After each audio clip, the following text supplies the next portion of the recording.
Un gusto que continúen con nosotros en su espacio Urbanópolis. Les agradecemos mucho sus comentarios. Recuerden, nos interesa mucho saber qué opinan. Sugiéranos temas. Siempre nos quedamos con la premura del tiempo y nos dan ganas de seguir con los temas. Los volvemos a invitar, buscaremos la oportunidad. Háganos saber sus comentarios, por favor. El día de hoy tenemos la oportunidad de platicar con un doctor que yo quisiera como describir, pero me es muy difícil describirlo porque primero pensaría que es una persona muy inquieta. Ha estudiado, yo creo que lo que muchos no hemos estudiado en toda la vida. Y a mí es la primera característica que le valoro, el estar en diferentes disciplinas tratando de, esa es una interpretación mía, tratando de traer a la arquitectura mucha información de otras disciplinas. Él es arquitecto, es licenciado en filosofía, tiene varias maestrías, le interesa mucho la parte tecnológica, le interesa mucho la parte más filosófica, teórica. Ha sido multipremiado en México y en el país. Es toda una institución. Esa información la pueden conseguir muy rápido si ustedes buscan o googlean a Fernando Meneses Carlos. Pero lo que queremos hoy es platicar con él y conocerlo y que nos platique. Bienvenido, Carlos. Muchísimas gracias por tu tiempo. Al contrario, muchísimas gracias a ustedes por el espacio. ¿Se escucha bien el audio? No, la verdad es que sí, miraba anoche tus todo este proyecto que tienes de Urbanópolis. Y me gustaría iniciar felicitándote por todo el proyecto que han hecho. Justo fíjate que ayer estábamos en una clase aquí con ustedes en posgrados y les decía que para mí el diseño, o sea, el crear, todas estas cosas, tiene que ver más como con un gesto de amor, ¿no? O sea, como cuando alguien tiene encuentra algo valioso de sí y de repente como que cuando ya lo valoras de verdad, tienes como ese otro segundo paso donde lo quieres compartir, ¿no? O sea, como que ya te hizo tan feliz que ahora lo quieres compartir, ¿no? Y siento que ahí es donde, en esa fractura ahí es donde realmente empieza el diseño. Lo demás, pura teoría, ¿no? Pero como que ahí empieza. Y en este proyecto que tienes veo mucho eso. O sea, como esas ganas de compartir y esas ganas de... Porque pues nadie les paga por hacer eso, ¿no? Nadie se los pide tampoco. No, creo que no la universidad no les da bonos por hacer eso tampoco. Entonces, y incluso hasta el equipo yo creo que tampoco se los lleva a la universidad. Entonces, pues eso, me siento agradecido de que nos invitan a este espacio y sobre todo siento esa atmósfera de que lo están haciendo pues por ganas de compartir, ¿no? Pues mira, ya lo pusiste ahí en el tema y es efectivamente ese interés, el querer compartir. El doctor y su servidor hemos compartido o compartimos dos programas, uno de doctorado y uno de maestría, coincidimos siendo profesores desde el 2019, pero ahorita que lo mencionas, pues es precisamente eso, decir, bueno, a ver, ¿y por qué no compartimos tu experiencia? No solo con los grupos que hemos tenido oportunidad de diferentes generaciones, sino el interés de platicar contigo, pues es facilitarte una plataforma donde queremos que nos compartas o yo quisiera compartir con quienes nos hacen favor de seguirnos tu amplia experiencia. ¿Por dónde le entramos? Tú dime, una palabra que no se te puede desasociar es la de radical. ¿Sí eres tan radical? Eso dice. A ver, cuéntanos, porque radical suena... Suena radical.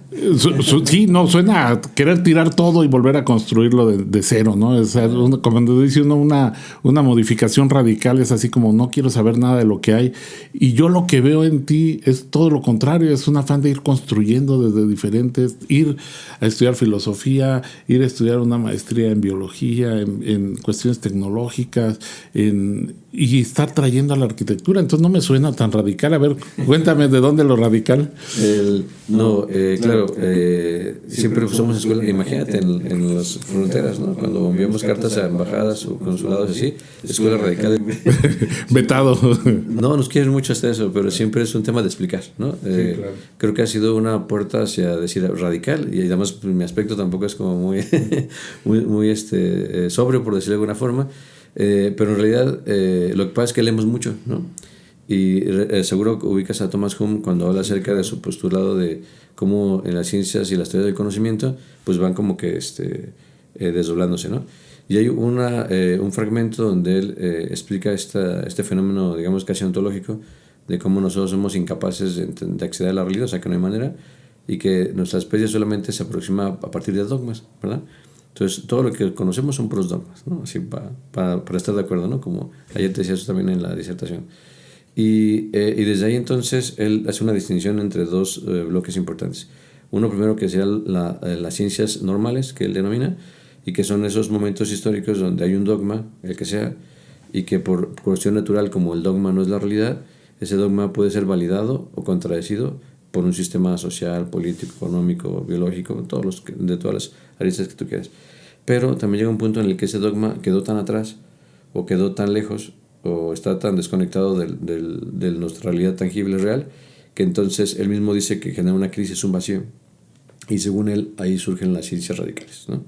Y utiliza la palabra radical desde su etimología, que tiene que ver con raíz, con origen. Entonces, nosotros nos pusimos a reflexionar y nos hemos dado cuenta, seguro también lo han notado, que a través de la historia hay varios grupos de intelectuales, por usar solamente una palabra, pero hay muchos grupos que, en lo que dije hace rato, con amor para compartir, ¿no?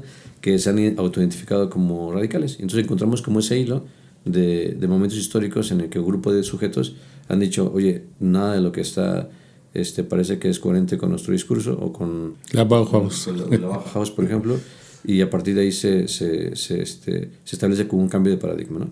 Entonces eso es un mensaje, es decir, nosotros creemos que estamos en un momento histórico donde los dogmas que se nos han heredado, pues de repente no es que estén mal, sino que simplemente no son coherentes, han sido superados, o simplemente no son coherentes con el momento histórico en el que nosotros nos encontramos, ¿no? Siguiendo con esta idea de Thomas Kuhn, a ver, el paradigma entra en crisis, ¿no? No da las respuestas que se supone esperábamos. De alguna manera nosotros nos vendieron la idea de progreso, nos vendieron la idea de que la población, al concentrarse en las ciudades, iba a vivir mejor.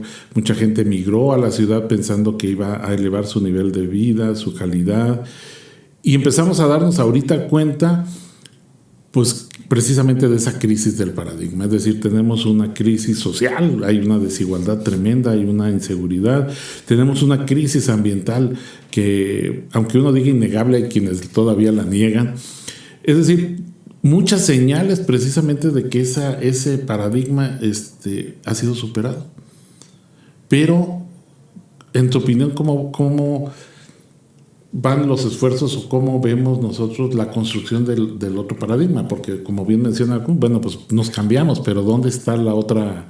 Ahora sí que ¿dónde está la otra lancha a la que podamos brincar si esta se está hundiendo, ¿no? ¿Cómo va la construcción en tu perspectiva? Sí, pues va. Hay como dos metáforas que siempre me gusta compartir cuando hay como este tipo de espacios, porque sé que va a llegar a muchísima gente también, que me va a permitir compartirte como para más o menos poner una mesa del estado quo de la escuela, ¿verdad? Y al final de esas dos metáforas voy a intentar responder lo que me preguntaste, ¿ok? La primera habla acerca de una crisis personal, pero que no se reduce solamente a mi persona, sino que surgió cuando yo me fui a estudiar a Europa, ¿verdad? Y estuve 10 años por allá, ¿no? O sea que fue un periodo, digamos, más o menos extendido. Y también estando allá tuve la oportunidad de ser parte del equipo científico que desarrolló el City Protocol, que es el modelo de ciudad de Barcelona. O sea que fue un proyecto increíble donde muchísima gente de todos lados del mundo, súper expertos de todas las áreas, o sea, una cosa muy bonita. La verdad es que Barcelona lo hace muy bien en su gestión de la ciudad. Y estando ahí, de repente me fui consciente, digamos, en el facto ahí, de darme cuenta. Yo estudié arquitectura en la UNAM, como sabes. Estoy bien orgulloso de haber estudiado en la Universidad Nacional Autónoma de México, hasta la día. ¿Y filosofía en Chihuahua? Y filosofía en Chihuahua, exacto. Pero claro, de repente como que me di cuenta que no el 80 ni el 90, sino que el 100% de cosas que me habían enseñado a mí en México para hacer ciudad, por ejemplo, en mis clases de urbanismo de profesores que quiero un montón, no el 80, 90, el 100% de lo que me habían enseñado encajaba perfecto para hacer Barcelona. O sea, como que mi formación estaba alineada a la realidad de Barcelona. Y entonces eso fue como que bonito en ese momento, ¿verdad? Porque pues tú no sabes lo que, bueno, seguro sí sabes, pero yo no sabía qué significaba que lo que te enseñaban en la universidad lo aplicaras en la vida profesional y tuviera impacto y hiciera cosas mejorar la vida de las personas. Porque en nuestros contextos, esos mismos conceptos que me mencionan a mí en la UNAM, cuando los intentamos aplicar para hacer proyectos de ciudad en Latinoamérica, pues siempre fracasamos, ¿no? Como que había una cosa de... Había más correlación con la escuela europea que con la realidad latinoamericana.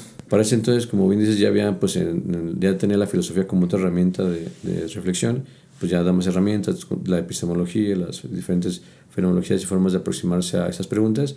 Y con eso llegamos pues a la conclusión. Digo llegamos porque pues en ese lapsus platicábamos con gente que estaba allá también, pues de Costa Rica, de Panamá, de Perú, de toda Latinoamérica, que estudiaban medicina, filosofía, antropología, y a todos nos pasaba lo mismo, ¿no? Como que pues la medicina muy bien y todo, pero luego en mi país no va a pasar. Y así en todo, ¿no? Economía, en todo, en absolutamente todas las áreas.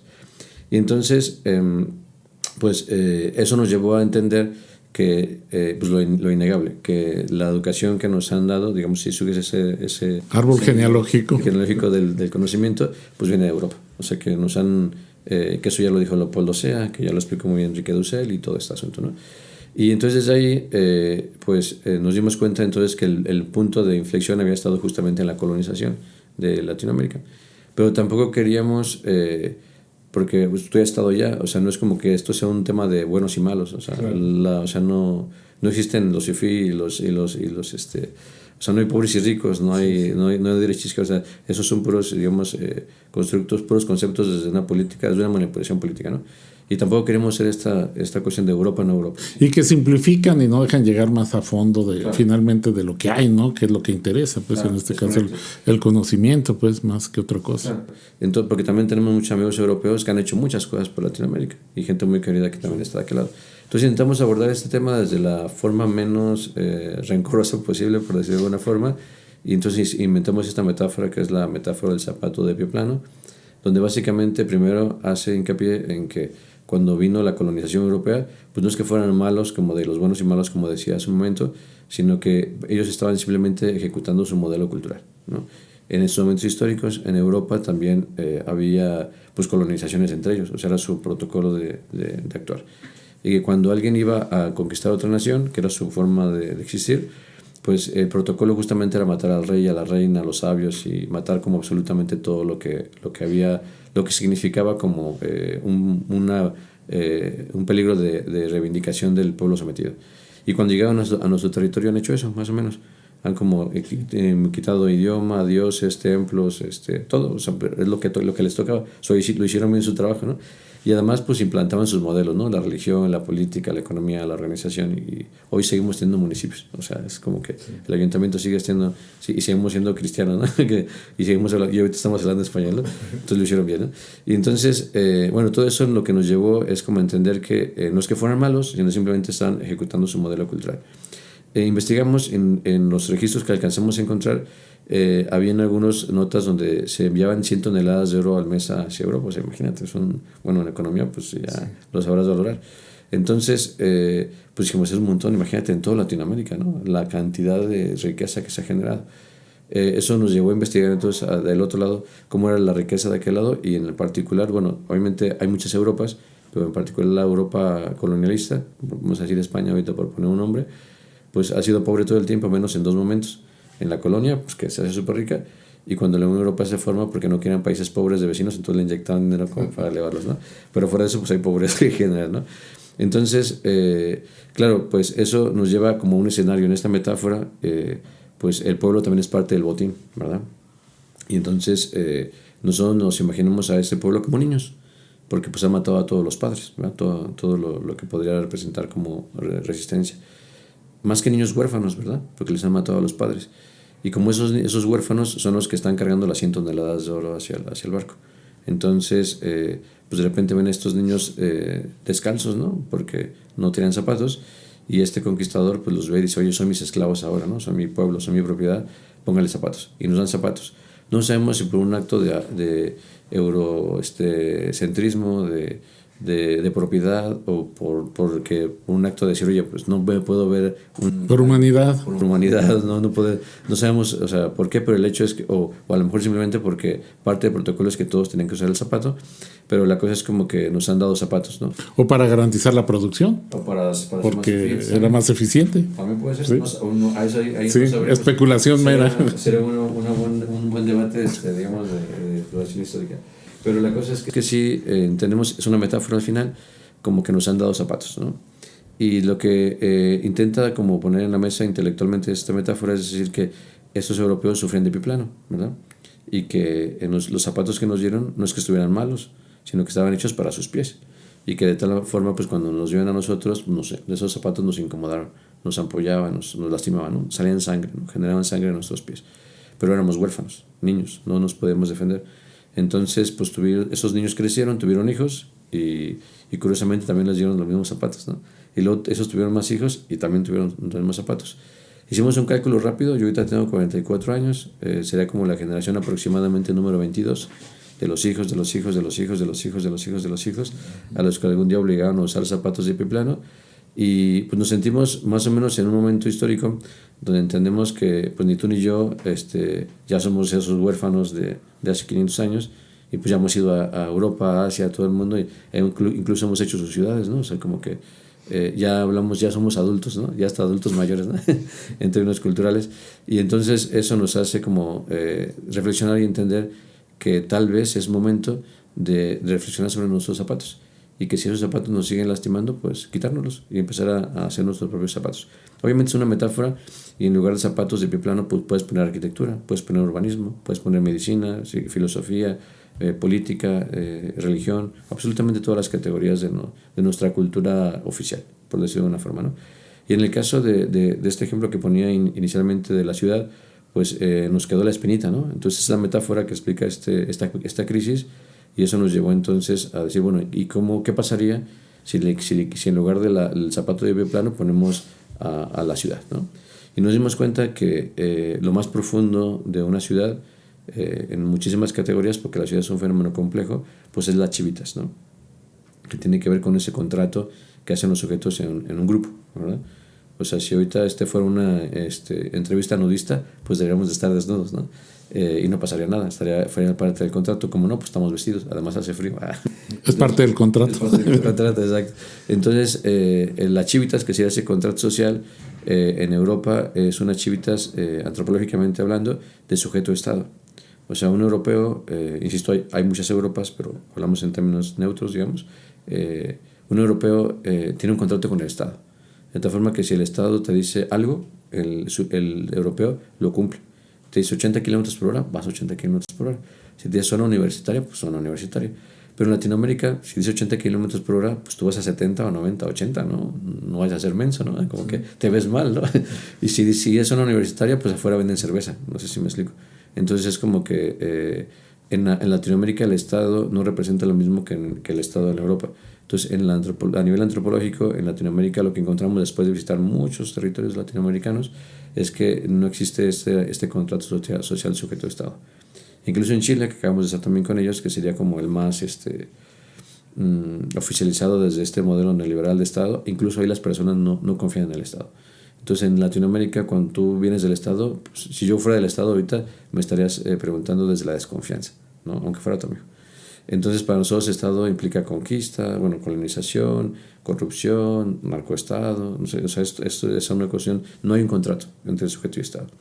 Eso en términos antropológicos es muy importante, porque entonces la pregunta de la chivita sobre Latinoamérica sería, pues, ¿dónde está? Y después de explorarlo mucho, encontramos que antropológicamente las chivitas en Latinoamérica están en relación sujeto-sujeto. O sea, no es sujeto-Estado, sino sujeto-sujeto. Sujeto-sujeto. Y eso es muy importante, porque entonces si uno entiende que un territorio está con individuos que están en sujeto-sujeto, lo más importante para hacer ciudad en esas chivitas es la interrelación de los sujetos, ¿verdad? Se entiende con facilidad. Pero fíjate que si a nosotros en la escuela nos enseñan a hacer ciudad desde sujeto-Estado, que es la técnica de hacer ciudad desde sujeto-Estado sería la zonificación, sea el uso de suelo. Sí, la planificación es un instrumento estatal. El 100%, sí. Que ya tienen la metodología del urbanismo oficial, pues tiene que ver con un contrato sujeto-Estado. Y cuando incluso aplicas eso que no nos toca, que sea el zapato de biplano, lo que genera son fracturas en el tejido social. O sea, ponemos a los ricos muy ricos por allá, a los pobres muy pobres por acá, y vamos fragmentando los tejidos, y a pasar de décadas o de cientos de años, pues tienes ciudades donde los pobres odian a los ricos y los ricos odian a... Y todo polarizadas y formalizamos esa desigualdad social. Y entonces matas el único canal de chivitas de la ciudad. Y es por eso que nuestras ciudades latinoamericanas han fracasado. O sea, en las ciudades no hay un constructo de la ciudad como ciudad, una chivita, un tejido que diga, oye, nuestra calidad de aire es malo. No, te aguantas. Que hay mucho tráfico, te aguantas. Que la inseguridad es muy mala, te aguantas. Porque no hay un constructo que nos permita, como allá el Estado, y acá lo hemos... El urbanismo europeo ha sido un cáncer en los territorios latinoamericanos. ¿Verdad? Déjame interrumpirte tantito. Ahorita, escuchándote, pienso inevitablemente en una situación que se está presentando en varios estados, pero voy a hablar de Michoacán, que es donde estamos, con esta idea de los pueblos originarios. O sea, aquí empezaron a surgir muchos conflictos de algunas comunidades, localidades, que vieron amenazado su patrimonio natural, sus bosques, por muchas razones, la explotación, esto, lo otro, y se rebelaron, cerraron y empezaron a proclamar algo que ahora se llaman autogobierno, o la emancipación de estas comunidades, y el gobierno ha terminado reconociendo, de hecho ahorita se les entrega un presupuesto directo, es decir, anulan la estructura municipalista que mencionabas al principio, y que todavía seguimos heredando, y empiezan a hacer su autogobierno, es decir, usos y costumbres y demás. Y esa pudiera ser la evidencia más clara de lo que tú estás ahorita mencionando. O sea, esa crisis de un modelo que las comunidades dicen, bueno, pues hasta aquí llegamos, ¿no? Necesitamos otro esquema para poderlo entender, porque a veces se lee nada más desde el punto de vista político, pues por eso hago el comentario, ¿no?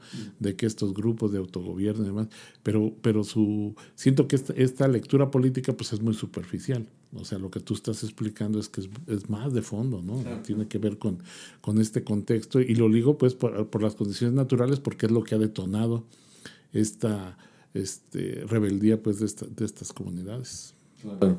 Si esto que te digo ahorita, pues no te lo digo desde hablé siempre en plural, ¿no? Sí, sí. Porque no lo hago solamente desde mi persona. Hasta ahorita hemos estado en México, hemos estado con los purépechas, en particular en tu territorio, hemos estado con ellos ahí cerrando las carreteras, hemos estado del otro lado, pues. Sí. Hemos estado con ellos caminando con el Fuego Nuevo, hemos estado ya tenemos varios años de amistad con el territorio purépecha. En México en particular tenemos, estamos trabajando así tiempo completo, digamos, con purépechas, huirráricas, otomís, mazahuas, nahuas, mayas peninsulares, bueno, muchísimos más en México, en Guatemala con los mayas poconchí, en El Salvador con los nahuas, en Honduras con los garífunas, en Costa Rica con los bribri, con los nove, en Panamá con los naso, en Colombia con los wiwa, con los ticuna, con la selva amazónica, con los afrocolombianos, en Ecuador y Perú también la selva amazónica, con los quichuas, con los quechuas, con los cañaris, en Argentina con los guaraní, con los aymaras, ¿verdad? En Brasil estuvimos en las favelas de la Rocinha con los afro-brasileños también, y con los mapuche en Chile. O sea, hemos estado con un montón de comunidades milenarias en todo Latinoamérica, y con esto te voy a confesar un error que cometimos, ¿verdad? Porque cuando esa primera metáfora que te planteé, cuando terminamos de darle forma, pues había una pregunta en el equipo, ¿no? de debate que teníamos, y decíamos, oye, pero no puede ser, o sea, es que es muy evidente. O sea, una vez que lo ves, dices, pues obvio, ¿no? Así, ¿por qué no lo vi antes, no? Es como que obvio que sí, y ya no puedes usar los zapatos, te lastiman. Pero entonces nuestra pregunta, que fue en lo que nos equivocamos, fue en decir, no puede ser que en 500 años nadie se haya dado cuenta de los zapatos. O sea, ¿por qué en 500 años nadie...?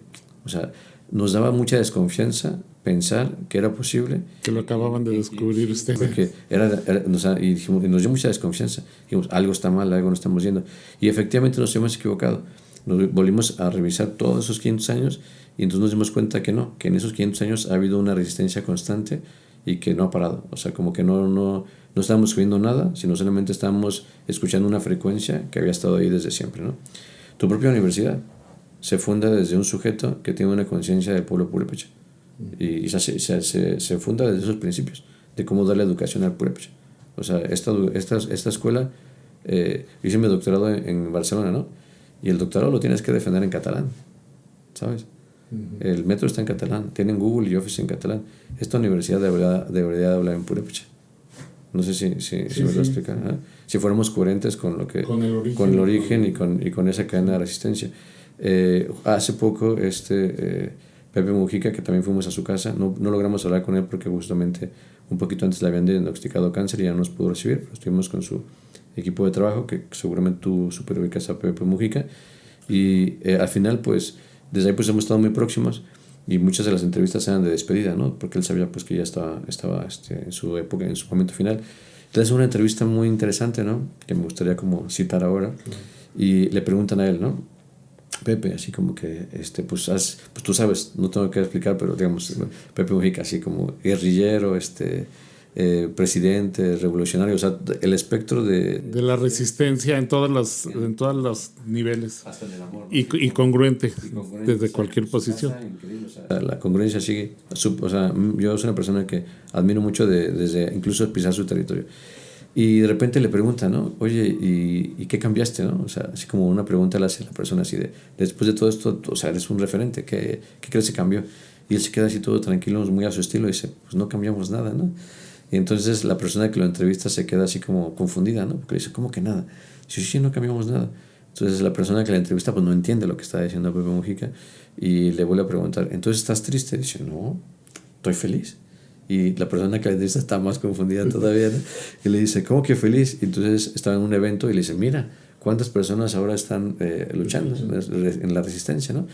Y creo que no se le entendió, pero para mí ese mensaje de Pepe fue muy, muy poderoso porque entendió que resistir no significa un acto como Jesús que llega y que salva a todo, así como el gran Mesías, sino significa en escuchar una frecuencia natural, que ni siquiera es un tema político, sino es un tema natural de existir, ¿verdad?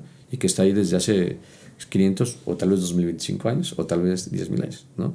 Y que cuando tú entiendes eso, entonces Pepe Mujica se ubica en un aspecto de resistencia mucho más amplio y entiende que él solamente es un eslabón más de una cadena de resistencia mucho que va a seguir y que no tiene por qué terminar ni con él, ni empezó con él. Ni empezó con él, pero el recibirla y mantenerla súper viva y entregarla, eso es un privilegio enorme, que es lo que pasa en el Fuego Nuevo Purépecha, ¿no? Cuando de repente tienes el fuego en tu comunidad encendido todo el año y luego hemos ido con ellos ya muchos años, vamos caminando, lo entregamos en la siguiente comunidad y la siguiente comunidad lo va a mantener prendido todo el año. Es exactamente lo mismo. Entonces yo reflexionaba con mi equipo y les decía, ahora ya me dio miedo, ¿no? Y dicen, ¿por qué, Fe? Dice, ¿crees que no logremos nada? Dije, no, eso estaría genial, porque imagínate qué fuerte que, o sea, primero entender que si uno se posiciona en la resistencia, ustedes en la Michoacana tienen que posicionarse en la resistencia, si no renuncien y váyanse a cualquier escuela privada, pero ustedes aquí nacieron para hacer la resistencia de este territorio. Y si uno se posiciona en la resistencia, entonces uno entiende que cuando te llega la resistencia la tienes que dar rápido y la tienes que alimentar con amor y con todo para que siga sorprendido y que luego se la vas a entregar a alguien más. Si bien te va, lo logras. Pero imagínate que te tocara un momento de cambio, un momento donde tus ideas y tus palabras realmente sí le den forma al próximo modelo de transformación, ¿verdad? O sea, bueno, perdón por utilizar la palabra transformación, de cambio, ¿no? Sí, sí. Y entonces me da más miedo, ¿no? No sé, o sea, ¿sabes? Que no se queda más miedo si que te toque cambiar las cosas o que solamente te toque mantener vivo el fuego de la resistencia, ¿no? Entonces, con esto yo diría como que hoy en día hemos estado con el territorio purépecha. El territorio purépecha es autónomo desde hace muchísimo tiempo. No necesita la legitimación del Estado para ser autónomo. Hay una perversión en el presupuesto. Porque como si tú tienes un hijo y es independiente pero le das una mensualidad, pues no es independiente. Claro, es la manzana envenenada. La manzana envenenada. Sí, sí. Si tu hijo es independiente pero tú le pones reglas, pues no es independiente. Entonces la verdadera autonomía es el no molestar, el no llegar, el no estar, ¿verdad? El no imponer. El no necesitar estar, esa es una verdadera postura hacia la autonomía de los otros. cuando tú como Estado quieres normar, regular, financiar, ahí hay un acto de violencia de poder muy, muy perverso. Y del otro lado también. O sea, la autonomía no significa yo decido cómo gastarme el dinero, sino la autonomía significa yo decido quién soy y cómo quiero existir. Pero eso el territorio purépecha lo hace desde hace muchísimo tiempo.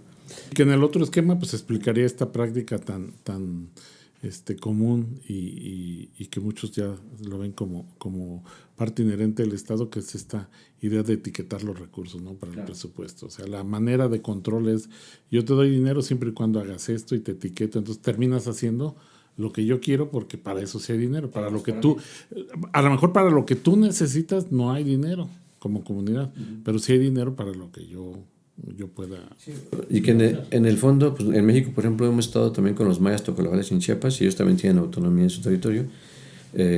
Bueno, están los caracoles, que es otro modelo también, pero hay pueblos tocolabales al margen del movimiento zapatista que también son autónomos y efectivamente los recursos son propios.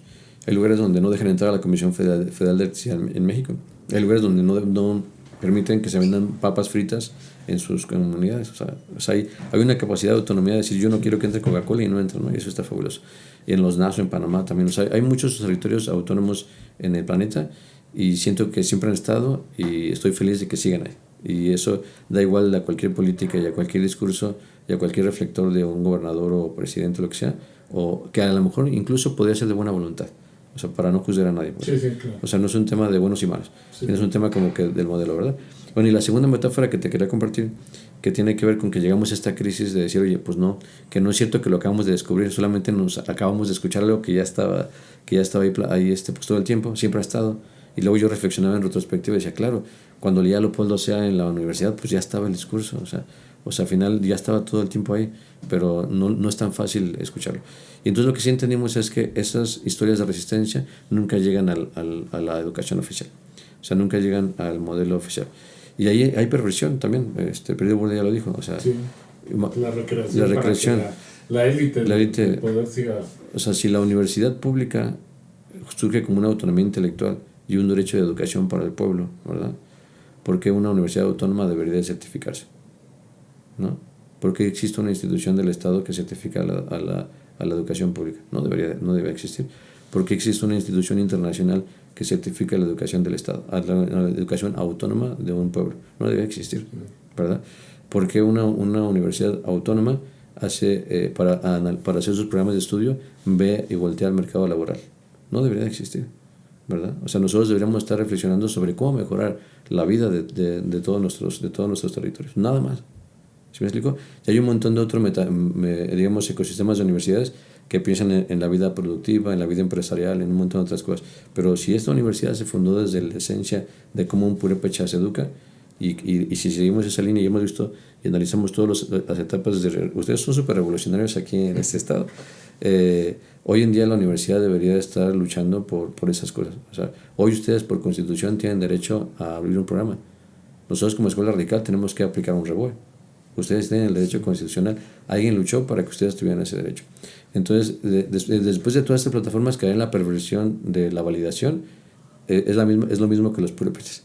O sea, una universidad autónoma se certifica, es igual que una comunidad autónoma purépecha pida el visto bueno del Estado. No sé si me lo explico. Sí, no, claro. Pero ahí, por ejemplo, pues, la realidad, ahora sí comparando con el caso del que mencionabas de los ayuntamientos, pues las universidades autónomas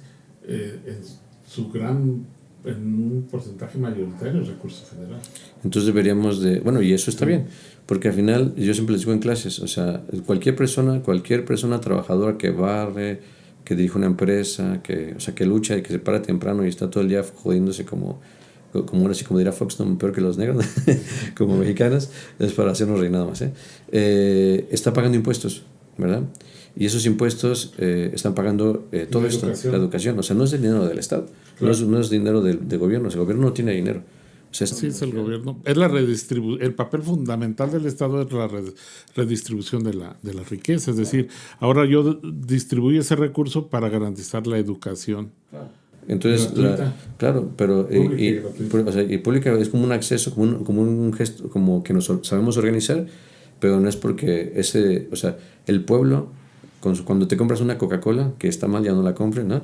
Le está pagando nuestra educación en la escuela pública, ¿verdad? Porque está pagando impuestos. Eso se le llega al gobierno, el gobierno lo regresa para acá. Podemos, si no confiamos en el Estado, podemos inventar otro mecanismo, ¿verdad? Pero esta universidad está financiada por la comunidad, que es el país. Y es como si una comunidad purépecha se autoorganizara para hacer su propia universidad y su propia fiesta patronal. Están cooperándose para hacerlo. Y eso es lo que hacemos con la educación pública. O sea, el Estado pinta poco, pues. O sea, no debería tener injerencia en decisiones, ni en certificaciones, ni en decir por dónde va el modelo educativo. Pero bueno, me desvío del tema. Lo que te quería contar entonces es que nos dimos cuenta que un gran fallo es que todos esos procesos revolucionarios o de resistencia no llegan a la educación oficial.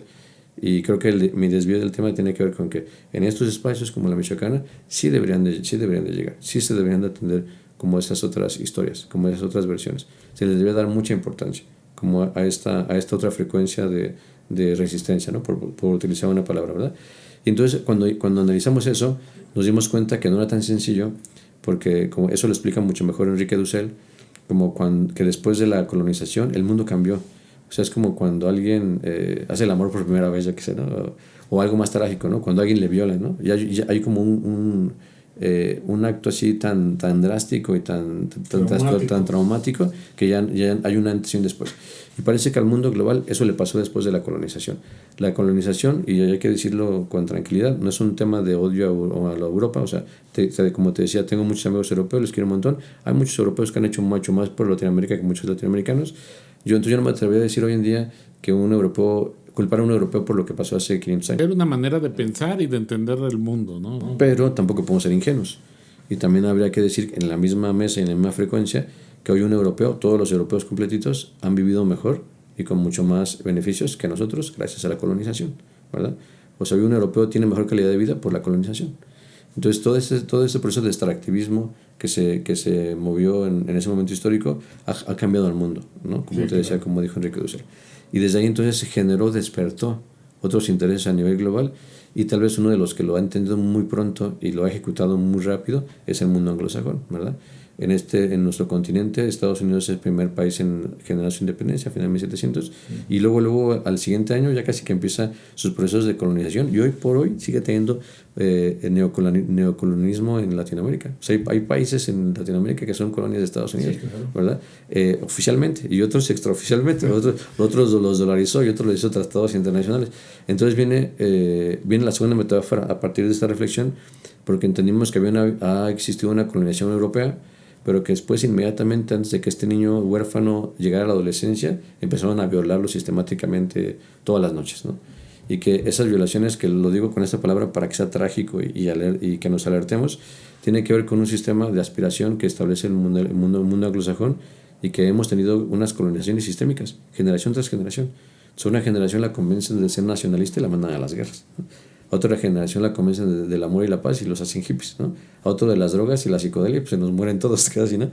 Otros del progreso, otros de la tecnología, otros de lo sostenible. No sé si me lo voy a explicar. Sí. Entonces hay como sistemáticamente un montón de discursos desde esa posición de aspiración, y es raro que Harvard siempre sea el número uno, ¿no?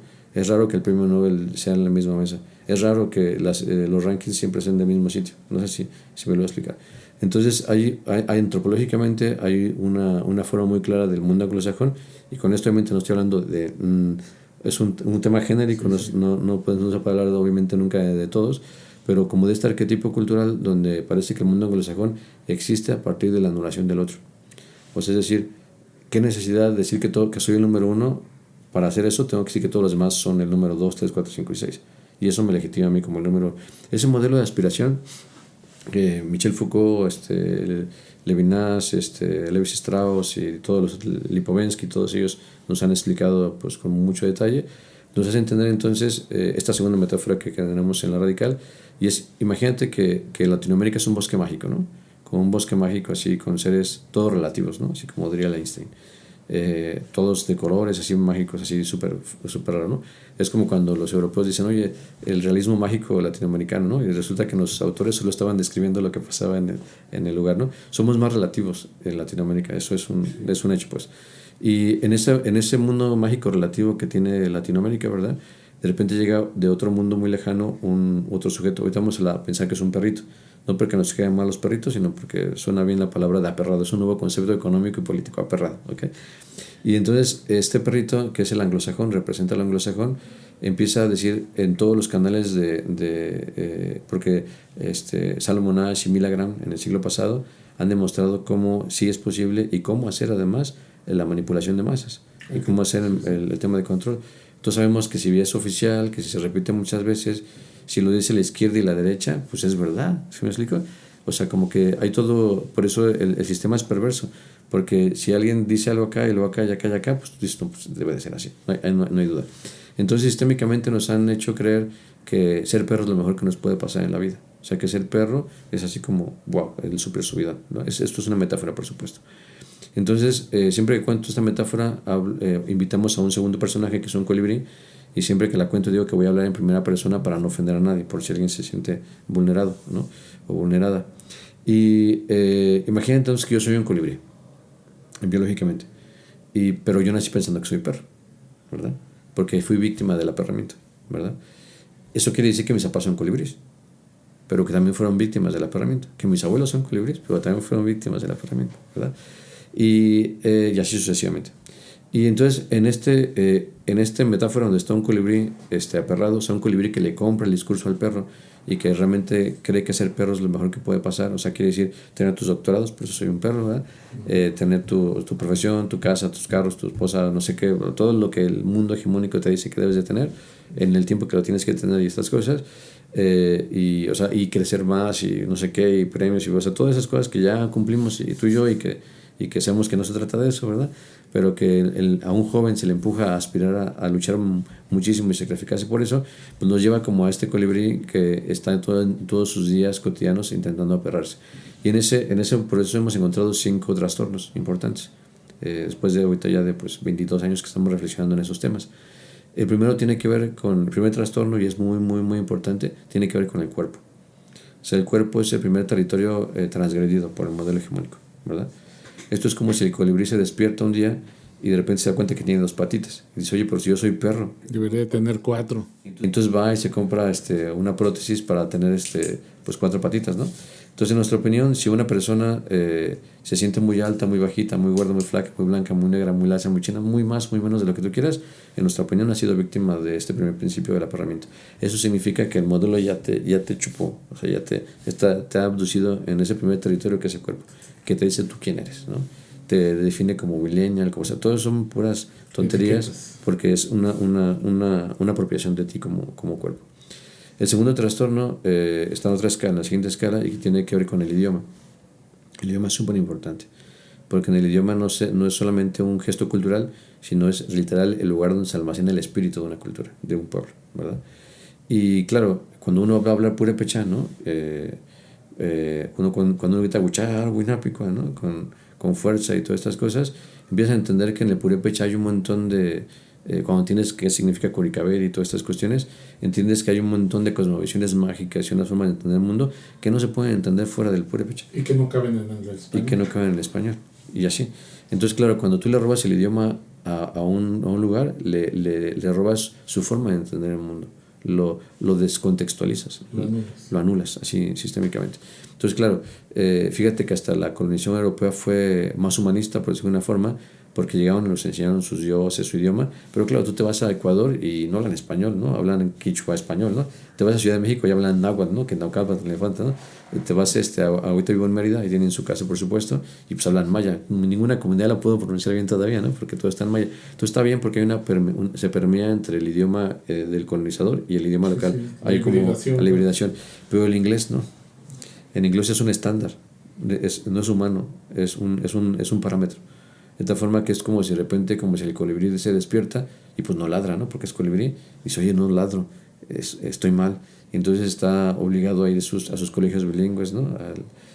A sus clases de ladrado de fin de semana, y está obsesionado con aprobar el TOEFL de ladrado, ¿no? Y si no aprueba el TOEFL de ladrado, parece que tiene retraso mental.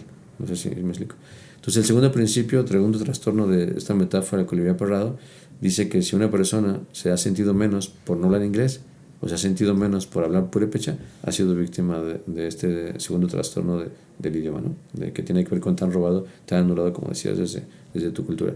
El tercer trastorno también es muy peligroso, tiene que ver con que el colibrí se despierta y de repente dice, ve en la televisión, ¿no? Bueno, ahorita sería en TikTok, ¿no? En TikTok, que el perro tiene pulgas, ¿no? Y entonces dice, oye, espera, yo no tengo pulgas, ¿no? ¿Qué pasó? ¿Qué pasó? ¿No? Y entonces dice, no, esto lo resolvemos ahorita, y se va a Amazon y se compra un kit que tiene pulgas, alimento para pulgas y shampoo antipulgas, ¿no? Porque él tiene que, es más, viene de regalo un collar antipulgas que tiene que padecer de las pulgas. Entonces el tercer trastorno que hemos encontrado en Latinoamérica es que hay un montón, y eso es en las universidades son las más culpables de todas, y los gobiernos por supuesto, pero hay un montón de problemas que no tenemos en Latinoamérica, nada ni poquito, pero con esta idea de la innovación, de estar en la vanguardia, así nos los compramos como tontos, pues, ¿verdad? Y estamos haciendo un montón de tecnologías que no sirven para nada en nuestro contexto y que no se nos solucionan absolutamente nada en nuestro contexto, ¿no? Yo ayer justamente hablaba con los chicos de posgrado, ¿no? Y hoy que tenemos con el doctorado, les voy a plantear lo mismo. O sea, ¿de qué sirve que tú estés investigando el material más avanzado de la fregada si lo que realmente tenemos es un problema de narcotráfico en el territorio? No sé si... No, sí, es una crítica que todos hemos encontrado ahorita que te escucho. Pues nosotros luego les decimos es que estamos totalmente desvinculados de la realidad. Claro.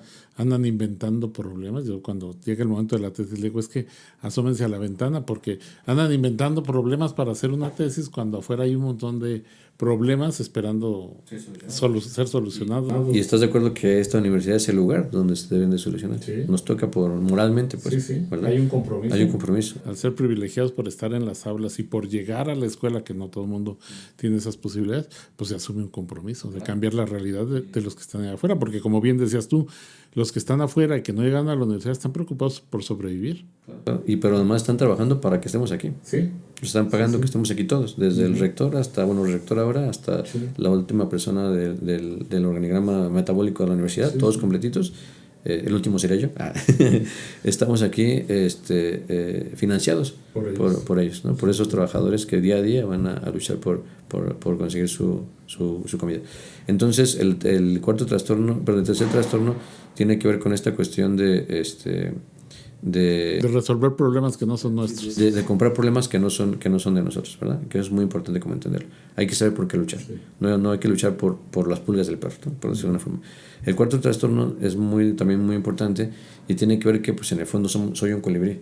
Entonces en las noches cuando llego a mi casa y estiro mis alas mágicas de colibrí, digo, oye, espérate, soy perro, ¿por qué tengo alas, no?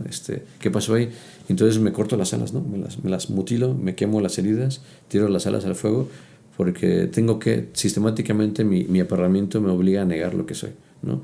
Y para mí es muy común, luego también aquí, ahorita hablo en las clases porque video es para ustedes, de aquí de la Michoacana, cuando me preguntan, por ejemplo, Fer, pero es que yo no soy purépecha, dije, ¿quién te dijo eso? ¿No? O sea, es que llevamos 500 años, pues fíjate bien en tu reloj existencial, llevamos 10,000 o 50,000 años en ese territorio. O sea, una persona que nació aquí, solamente por haber nacido aquí, pues ya lleva una herencia de unos 50,000 años o 10,000, así ya, según el autor que verificas, ¿no? Por un lado. Por otro lado, las mezclas nunca han sido malas. Todos somos sincretismos y mezclas de todos. O sea, no existe una raza pura. Entonces, en el fondo, todos somos indígenas. ¿Estás de acuerdo? O sea, un alemán es indígena, ¿verdad? Porque es originario de su territorio. Entonces, una persona aquí lleva como 50,000 años siendo purépecha. Vino un invitado del otro lado, europeo, y se mezcló, y luego otro y se mezcló, pero pues es un purépecha mezclado, o sea, sigue siendo purépecha. Pero entonces, ¿qué pasa? Que hay un discurso político otra vez de fractura, igual que la zonificación del urbanismo, donde conviene dividir a unos en purépechas y a otros en no purépechas. Pero tú eres purépecha, ¿sí me explico? Sí. Entonces, claro, hay una descorporización del purépecha en estos trastornos que he comentado ahorita del colibrí aperrado, y que justamente en esta de negar que es las alas, pues el que se cortó las alas dice yo no soy colibrí, esos, entonces el colibrí.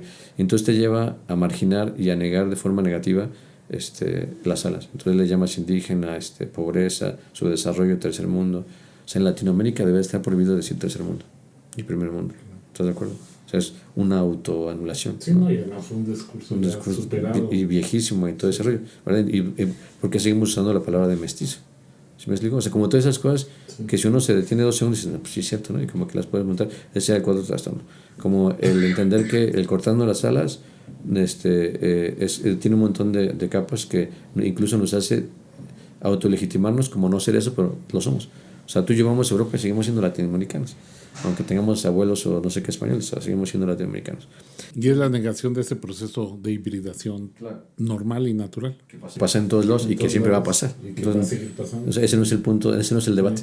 O sea, es el territorio donde estamos y cómo existimos, a lo que deberíamos devolver. Y el quinto y último trastorno de esta metáfora tiene que ver con que hemos recorrido muchos lugares de Latinoamérica, como te dije, y hemos encontrado lugares con heridas muy, muy grandes.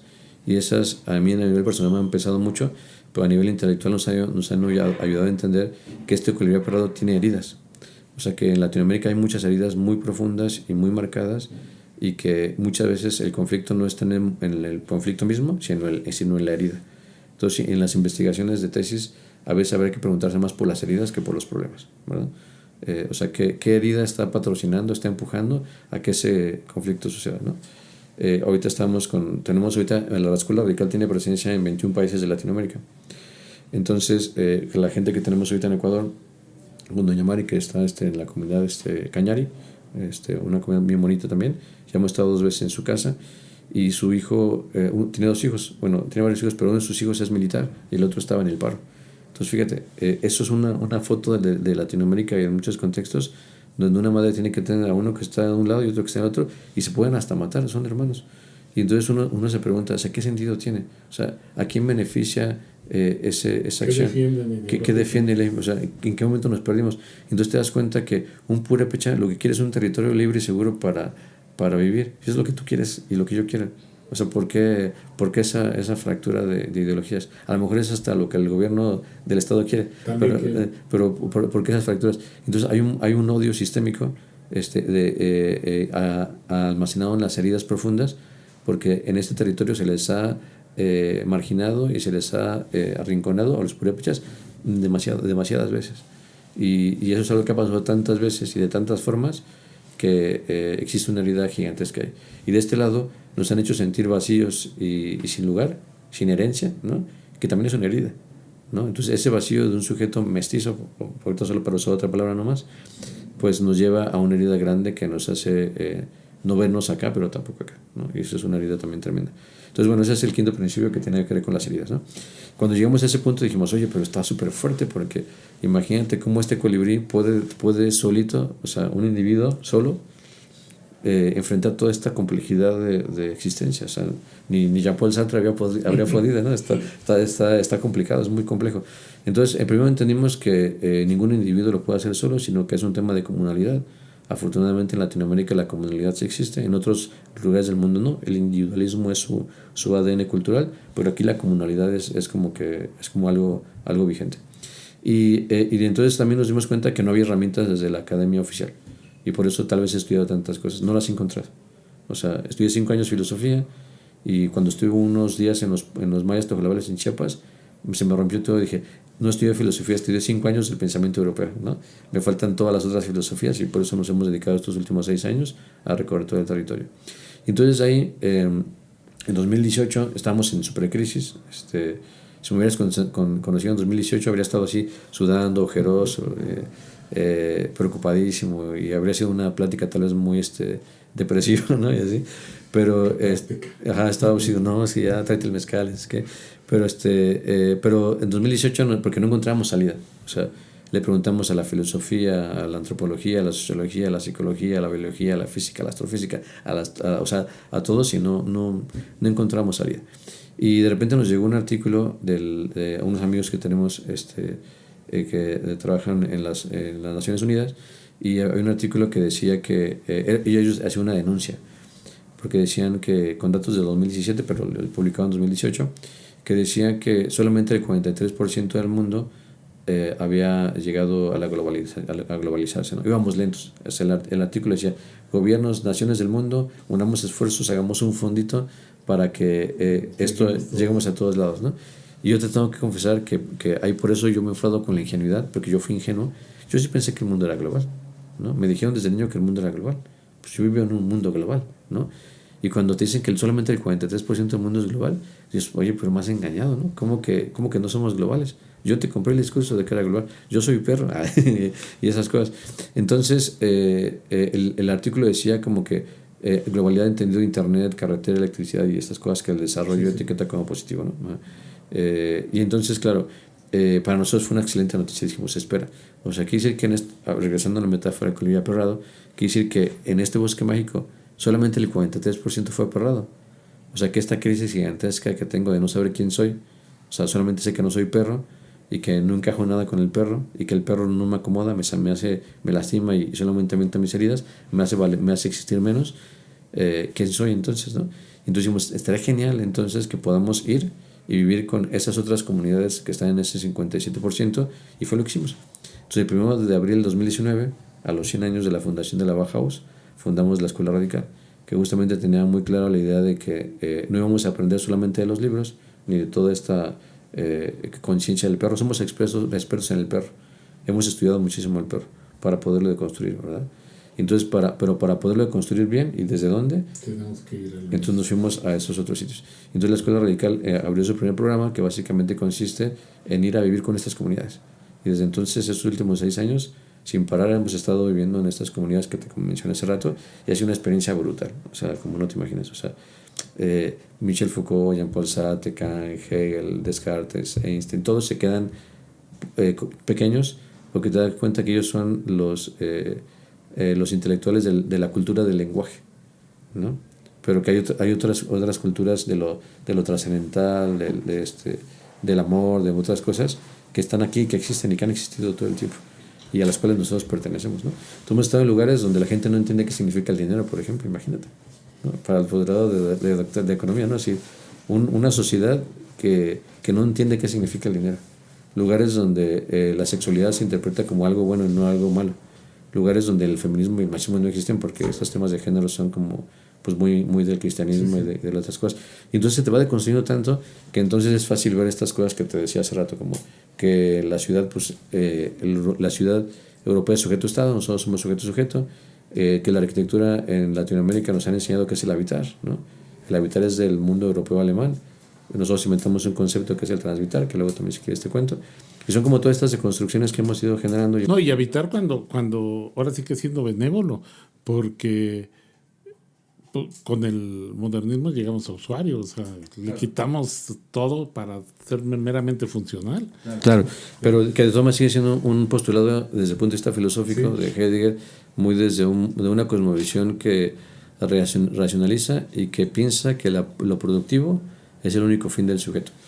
Y entonces nosotros nos dimos cuenta que no, pero esa es otra metáfora. Sí, sí. Entonces, esta segunda metáfora, que es la de Colibia Perrado, pues justamente como que intenta, por eso es que hacemos toda esta cuestión del tema, ¿no? Y desde ahí son las dos metáforas que te dije, para intentar responder a lo que me decías hace rato, ¿verdad? Yo creo que como que cada territorio, o sea, hay como un tema, es más como de hacer las paces, a ver si lo logro explicar. Es como si ahorita tenemos iba a decir una persona adulta, pero tú y yo somos adultos, o sea, más adultos, ¿no? Como si está un abuelito y un adolescente, ¿no? Un nieto. Y el abuelito pues pertenece a otra generación. Y ese abuelito, por su forma en la que se educó y como en la que existe, no es capaz de entender la homosexualidad, por ejemplo, ¿verdad? Pero el adolescente, el joven, pues nació en un momento donde para él la homosexualidad es natural. Y él no logra entender la heterosexualidad de su abuelo, ¿verdad? En nuestra opinión, los dos son víctimas. O sea, ninguno está bien. O sea, como que los dos son víctimas de dos normalizaciones generacionales, pero en el fondo la solución no es la homosexualidad, ni por supuesto la heterosexualidad. En el fondo hay una cosa más profunda, y es que tanto la homosexualidad como la heterosexualidad son sistemas de control de un sistema económico, ¿verdad? Y que en el fondo nadie es homosexual y nadie es heterosexual. Somos sujetos relativos. No sé si me explico. Sí, sí. Pero claro, si somos sujetos relativos, ¿cómo te voy a vender a ti productos para heterosexual o para homosexual? ¿Sí me explico? Entonces es como todo este constructo que cuando lo empiezas a analizar desde esas otras culturas, te das cuenta que nosotros estamos atrapados porque nos hemos comprado ese discurso de la razón, de lo simbólico. Estamos con los guaraní en Argentina, por ejemplo, y una chica, estamos haciendo una ceremonia, ¿no? En esa ceremonia nos tenemos que pintar la cara. Y una chica muy joven, que era, pues, así como en nuestro mundo sea como la princesa del lugar, pues empezaban a pintar, pero sí unos signos muy bonitos, muy estéticos, y están muy bien proporcionados en nuestros juicios estéticos, ¿no? Y de repente pues le preguntamos la pregunta tonta, ¿no? Desde nuestro mundo del lenguaje, ¿no? ¿Y qué significa eso, no? Primero, pues no fue difícil transferir esta pregunta de qué significa, ¿no? Sí. ¿Qué significa? Y ya cuando después de mucho rato, después de que muchos intervinieron para explicar todo, y dijo, nada, me gusta. Tendré que significar algo, pero imagínate, o sea, cuando entiendes que la arquitectura que significa, no significa nada. Porque, claro, tú puedes ser una ciudad o un edificio super guau, pero la gente no lo ve.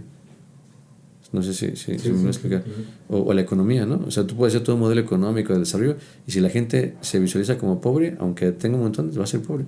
Y si la gente ni se entera que es pobre... No, y siempre va a ser pobre en relación con... Claro, pero como que o sea, no es real, son conceptos, ¿verdad? Sí, son constructos sociales. Entonces hemos entendido que muchas de las cosas que nos lastiman en nuestra vida, que nos tienen sometidos y que así, ni siquiera vienen de un sistema, de un cuarto oscuro donde está un grupo de poderosos maquinándonos, sino que viene solamente de la creencia en los conceptos.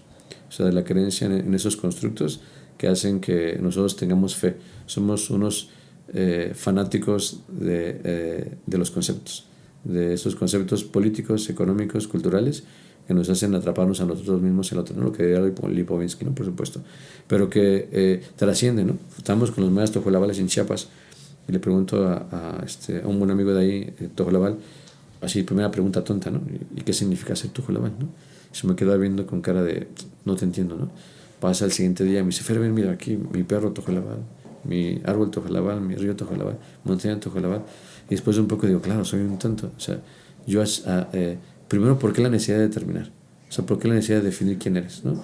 Y segundo, ellos tienen en su maya tojolabal un concepto muy bonito que en lingüística se llama exclusividad.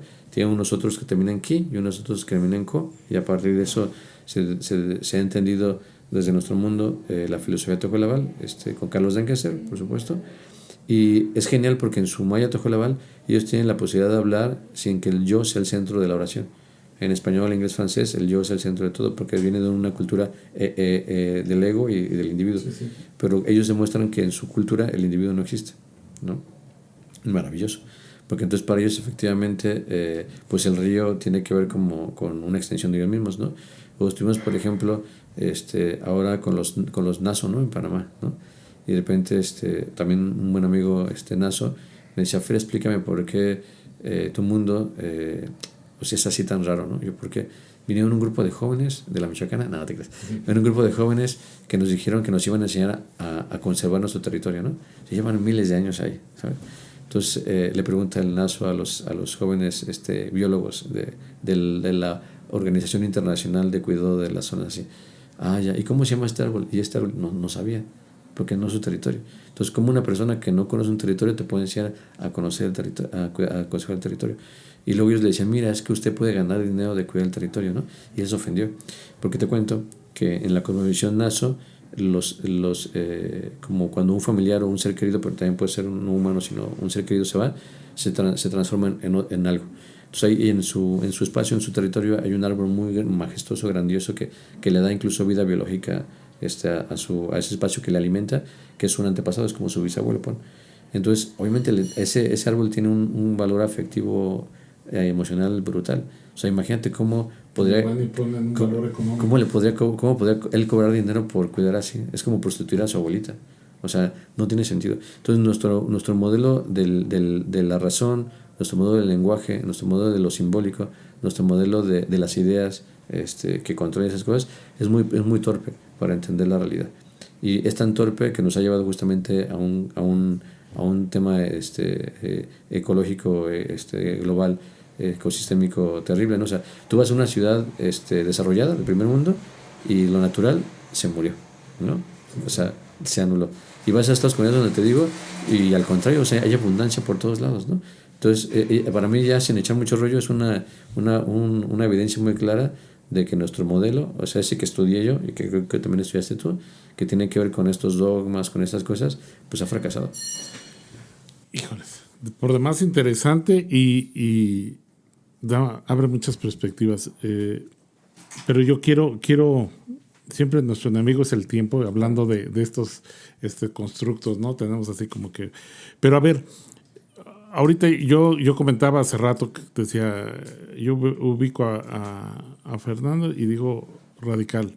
Pero ahora, escuchándote, yo digo, bueno, es como un caballo de Troya que anda adentro del sistema educativo, Claro. subversivo, diciendo, y ¿cómo percibes tú? Digo, ya nos quedó claro y creo que Bourdieu lo explica muy bien, ¿no? Finalmente es la recreación de un modelo que tiene que estar garantizando esa élite, ¿no? Pero tú, ¿cómo ves esta generación? Hace rato decías que tú y yo fuimos más o menos producto de esta generación. Y yo les comento a mis alumnos, la verdad es que yo tuve una vida muy fácil porque me la dibujaron. O sea, cuando estudias te titulas, cuando te titulas consigues trabajo, una vez que consigas trabajo te casas, después tienes hijos y luego te jubilas. O sea, como que ya estaba dibujada la vida. Y ahora, pues no hay esa linealidad. También está dibujada. Bueno, pero no hay esa linealidad porque hay quienes terminan de estudiar y no consiguen trabajo, hay quienes esa expectativa de casarse tampoco la logran, adquirir una vivienda ya no resulta tan fácil como antes, si tienen trabajo ya tampoco hay una garantía como de la jubilación y ya de aquí vivo en paz, o sea, como que esa linealidad ya se perdió, es esta cuestión de decir todo es relativo, ahora me puedo casar pero en 2 años ya no, me junto, no me junto, o sea, hay muchos rupturas en esa linealidad. Tú, en tu experiencia y porque sé que eres visitante en muchas universidades, ¿cómo percibes estas generaciones y cómo pretendes tú invitarlos a que a partir del caso de la arquitectura, del urbanismo, o sea, cómo construimos el futuro desde este pasado remoto que de alguna manera, como bien decías, se ha ignorado o parecía que no existía? Ya que los llegas a sintonizar, tomando esta metáfora de la frecuencia, ¿cómo ves su respuesta? ¿Cómo ves esa situación de ellos? Claro, pero aquí me gustaría decir 2 cosas, ¿no? Sí. La primera es que sí coincido y lo lees muy bien, o sea, no somos ingenuos, eso sí, denunciamos que ser ingenuo es malo, intentamos no serlo, ¿verdad? Aunque uno siempre cae, pero cuando pensamos cuál es el problema de Latinoamérica, así de verdad, nos dimos cuenta que el problema más grande de Latinoamérica es la política, ¿verdad? O sea, que si tuviéramos una varita mágica y podemos eso no es nada en contra de ninguna persona. Sí. Es un modelo, sistema, es un modelo. Si tuviéramos una varita mágica y desaparecemos a todos los políticos hoy, mañana Latinoamérica será un lugar mejor. Así de sencillo, ¿verdad? Y yo sé que tú lo entiendes, ¿verdad? Claro, y entonces dijimos, bueno, ¿pero quién nos mantiene ahí? ¿No? Porque en el Vox Populi no son muy populares, ¿no? O sea, ¿por qué están ahí? Y dijimos, los grupos de poder, ¿no? Y nos dimos cuenta que los grupos de poder tienen su propio caos complejo. Ese es el segundo punto que quería compartir contigo.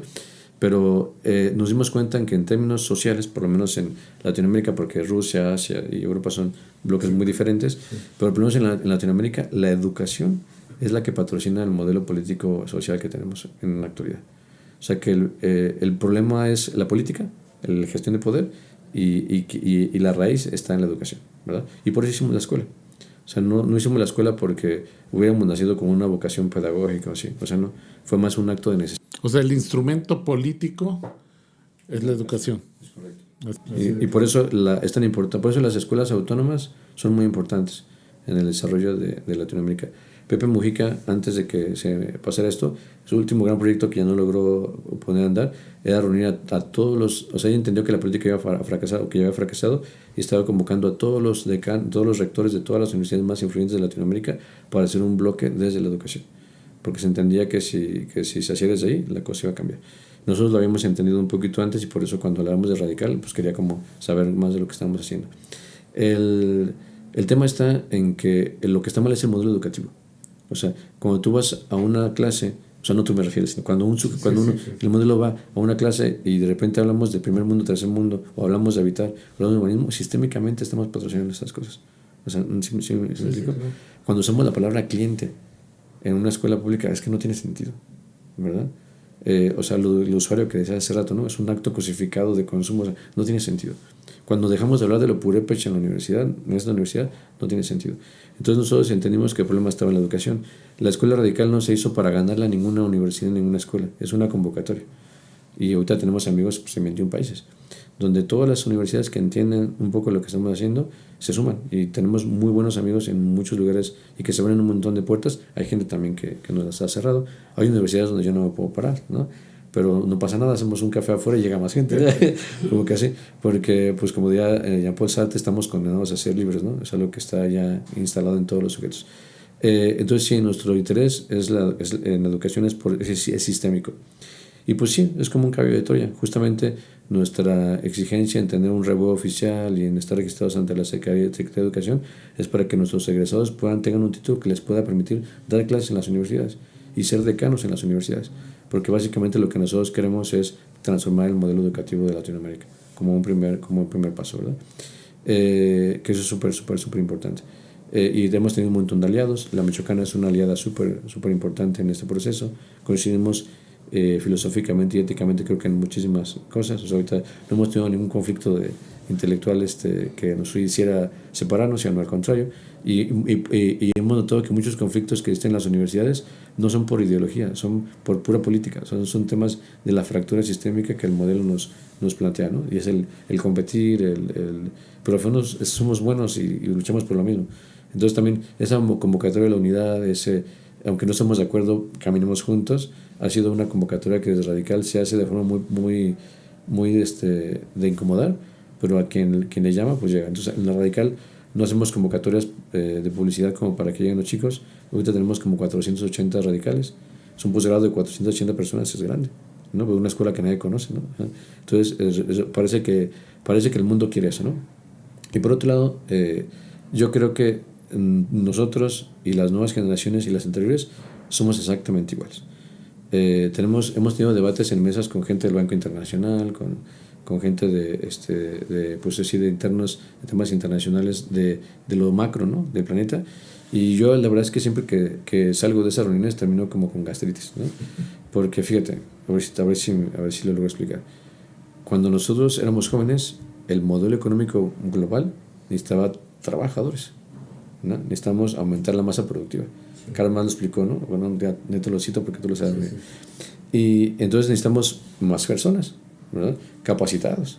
Y entonces el dibujo fue ese que tú te escribiste hace rato y que lo escribiste bien. Pero fíjate que en los últimos 200 años la clase media, ante toda falsa promesa, ha avanzado. Hoy la clase media ha avanzado en el mundo, a nivel global, ha crecido y se ha posicionado. Algunos hasta viven mejor, ¿no? Tienen un sistema de bienestar. Pero la clase media no nos gusta, ¿no? Diría Karl Marx, ¿no? En el modelo de la polaridad. Fíjate qué interesante, ahora voy a brincar a lo antropológico. Todos mis amigos ricos que tengo, verdaderamente ricos, y siempre lo digo, que para saber si eres rico o pobre, tú tienes que preguntarte, si en tu familia te educaron a sentirte culpable por no trabajar, eres pobre. Si en tu familia te educaron a sentirte culpable si trabajas, eres rico, ¿verdad? ¿Okay? Buena definición. Entonces tú y yo somos pobres, ¿no? Sí. Okay. Entonces tengo amigos que son ricos, ¿no? Mis amigos ricos están teniendo 4, 5, 6 hijos, o sea, a ellos no les ha llegado este discurso la familia pequeña vive mejor. Les haya llegado este discurso de eso que decía Lipovensky. O sea, no les ha llegado el discurso de que somos muchos, el calentamiento global, no. Siguen teniendo un montón de hijos, ¿verdad? Pero fíjate que mis amigos muy pobres, que también los muy pobres son los que no tienen para comer, tú y yo sí tenemos para comer, ¿verdad? También tienen muchos hijos. Ah, claro, pero es mano de obra. Pero fíjate bien lo que te voy a decir. O sea, esto es un recorte en lo macro. O sea, que que un joven fuera normalizado para ni siquiera enamorarse, para tener miedo a una relación, para no querer tener hijos, para no tener casa, no tener trabajo, y que todo eso lo lleve a no reproducirse, es un recorte a la clase media en términos de lo macroeconómico. Sí, claro, una visión muy malthusiana, digo, de seguir controlando este crecimiento, o de pensar que el crecimiento poblacional es el origen del problema. Claro, pero lo que sí es que esas idealizaciones de generaciones se dibujan desde lo económico, desde lo macroeconómico. ¿Sí me explico? No ha cambiado. No, sí, es como el discurso feminista de cómo poder incorporar más mano de obra al mercado y demás, pues independizando.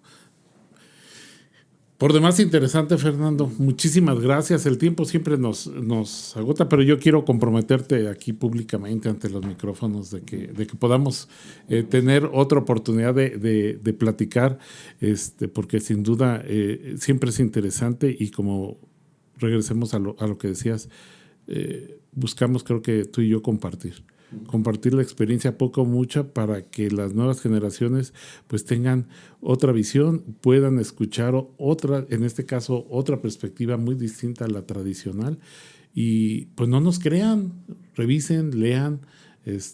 No se trata de dogmas de fe, se trata simplemente de generar o sembrar inquietudes para que motivar la discusión, motivar seguir leyendo y sobre todo tratar de entender qué es lo que estamos haciendo aquí en este planeta. Un mensaje para cerrar, Fer. Que se enamoren, que se reproduzcan.